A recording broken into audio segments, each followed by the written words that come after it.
1986ခုနှစ်မှာအာရှတခွင်လုံးကိုတုံးလုစေခဲ့တဲ့တမိုင်းဝင်အလင်းညာတစ်ခုရှိခဲ့တယ်ဆိုရင်သင်ယုံမလားဒါဟာဟန်တာဝတီစင်ဖျူရှင်ဘိုရင်နောင်မင်းတရားကြီးနဲ့တီဟိုကျွန်းကြားကလျှို့ဝှက်ဆန်းပြတဲ့တန်တမာရေးကစားပွဲတစ်ခုပါအဲ့ဒီအချိန်ကတီဟိုကျွန်းနဲ့ကော်တေဘိုရင် King of Kotte ဟာပေါ်တူဂီတို့ရဲ့ကျူးကျော်မှုကိုခံနေရပြီးအင်အားကြီးတဲ့ဘိုရင်နောင်စီကစေရီအကူအညီရဖို့ဗုဒ္ဓမြတ်စွာဘုရားရဲ့ဆွဲတော်အစစ်ကိုဆက်တာခဲ့တယ်လို့ကြေညာခဲ့ပါတယ်ဒါပေမဲ့တကယ့်တမိုင်းရဲ့အမောင့်ဖိုက်ချမ်းမှာတော့အဲ့ဒီဆွဲတော်အစစ်ဟာပေါ်တူဂီတို့ရဲ့လက်ထဲမှာအမောင့်ချီဖျက်ဆီးခံလိုက်ရပြီလို့တရင်တွေထွက်နေခဲ့တာပါဘိုရင်နောင်ဟာဒီတန်တရားကိုတိတိကြီးနဲ့ပဲထူးဆန်းတဲ့ဆုံးဖြတ်ချက်တစ်ခုချခဲ့ပါတယ်သူဟာသူ့ရဲ့အတော်ဆုံးလက်မှုပညာသီးတွေကိုခေါ်ပြီးသမင်းချိုးကိုအနုစိတ်ထူးလို့စေကဆွဲတော်အတုတဆူကိုဖန်တီးစေခဲ့ပါတယ်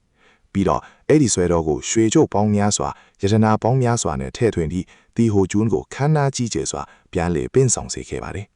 ဒါဟာဘာသာရေးတတ်မဟုတ်ပါဘူးဘိုရင်နောင်ဟာဒီဆွဲတော်ကိုအသုံးချပြီးသူဟာဗုဒ္ဓဘာသာလောကရဲ့အဆောင်အရှောက်အာရှတိုက်ရဲ့ဩဇာအရှိဆုံးဧကာရစီထိကြောင့်တီဟိုကျွန်းအထိနယ်မြေချဲ့ထွင်ခဲ့တာပါ